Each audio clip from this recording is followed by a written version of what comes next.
ஃபயாஸ், விஷயத்த எடுக்கலாம்னு நினைச்சேன். மோனி, அதாவது நல்ல மனசுக்கு எல்லாம் அவனுக்கு நல்லதா வரும்.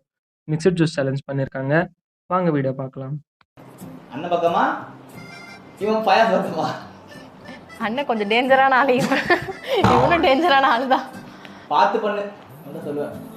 இப்படிலாம் சொன்னார்னா அப்போ இவர் ஏதோ பெருசாக வச்சிருக்காருன்னு இருக்கும். இவர் வேணாம், இவனே வச்சுக்கலாம். சூப்பர், கங்க்ராச்சுலேஷன், தப்பிச்சுட்டேன். விஷத்தை எடுக்கலாம் நினச்சேன். சொல்லல யாவது பேர் ரியாஸ் பேரு சரியான மேட்ரு அவன் தெரியும்ல. நல்ல வேலைப்பா, தப்பிச்சிட்டேன். ஓப்பனிங் வெயிட்டா செய்யலாம்னு பார்த்தேன், தப்பிச்சிட்டா. ஐயோ, இந்த கேம் எனக்கு ரொம்ப ஆர்வமாகுதுடா. அப்பா கடைசியா இந்த கருமம் வரப்போகுது. அதாவது நல்ல மனசு இருந்தால் உனக்கு எல்லாம் நல்லதா வரும். ஊத்து, தாராளமா ஊத்து. போதும், எனக்கு இந்த ஜூஸ் கூட பிடிக்காது. Okay, enough. மோனி தப்பிச்சுட்டா, இந்த வாட்டி ஜூஸ் வந்துடுச்சு. மோனி ஃபேன்ஸ் இருந்தால் கமெண்ட் செக்ஷனில் கமெண்ட் பண்ணுங்க. இந்த வீடியோ பிடிச்சிருந்தா லைக் பண்ணுங்க, ஷேர் பண்ணுங்க, கமெண்ட் பண்ணுங்க. மறக்காம சேனலை சப்ஸ்கிரைப் பண்ணிக்கோங்க.